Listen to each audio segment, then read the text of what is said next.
But if you're caught with a matchbox of it, you're going to a slave prison. You're correct. In fact, someone in the States phoned me the other day and said they could not believe it. They're 65 and they were asked why they wanted to buy a box of matches.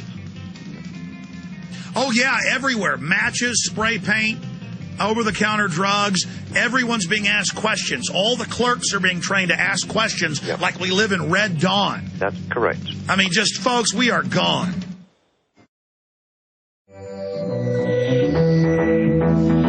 We have a group of criminal pirates running our society. They're training your children to spy on you and despise you. They're teaching them they're the boss.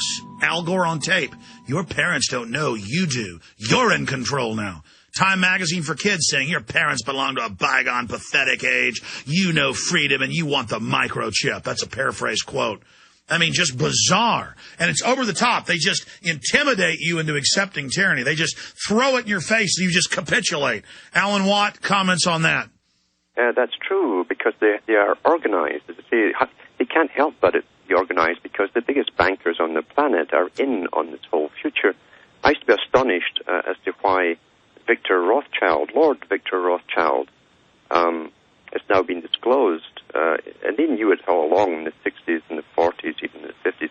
He was a member of the Communist Party. He joined at Cambridge. So he was a man from one of the richest, if not the richest, banking family on the planet. He also belonged to the Mossad later on. And he sold out all of the plans of Britain, including the A-bomb, to the Russians. He gave it to them, basically. And his personal belief, and this is what's so important, his personal belief was that the right sort of people would eventually rule the world. And these were the most intelligent, once again on the Darwinian principle, would come down through centuries, accumulating, getting to the top, holding on to wealth, for instance. Well, they had the right to rule. But he believed that money, and he was a truthful character, a banker. He said money is only a system of controlling people and gaining power for those in the top. Everyone works, as Karl Marx said, by labor. Labor is the only real producer there is. That's right. The banks don't need more tax money. No, it's a system of control. It's control. And he believed that money can be anything. They'd already proven that after the Bretton Woods Agreement, when they brought in fractional reserve. And speaking of that, they are now announcing the Arabs are fully going off the dollar. It is the end of the dollar. That's correct. And they knew this back, remember, when they signed the GATT treaty.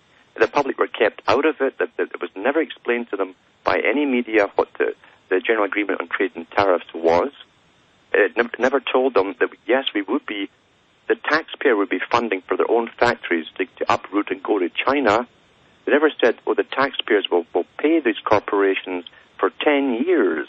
And by the way, you're not just saying that. Of the $50 billion GM bailout, more than half of it went to pay to move the factories to Brazil, China, and Eastern Europe. We literally pay. Yeah.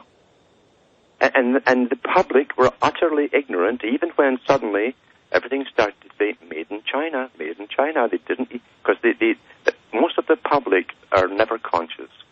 They love it. They love paying to lose their job. They love SWAT teams. They love open borders. They love their kids coming home and ordering them around. They love drinking fluoride. They love it.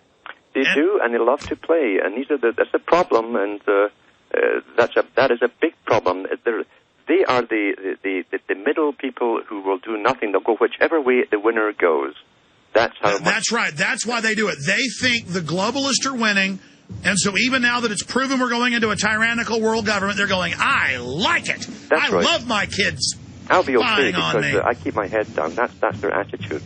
Yeah. But well, it's like the guy in 1984 who's bragging on his kid being a spy, and when his kid denounces him, he says, I don't know why the little guy denounced me, but I'm sure he was right. I'm so proud of him. And it's the same thing. I mean, listen, Alan, great interview. We're going to have you on, early January for 2 full hours to take more calls. Sorry to all the callers. We'll get to more of you tomorrow. Alan, great job. Your website's cuttingthematrix.com. My websites are Infowars.com and PrisonPlanet.tv. Let me say bye to you, Alan, here as the show ends. See Alan Watt in the film Fall of the Republic.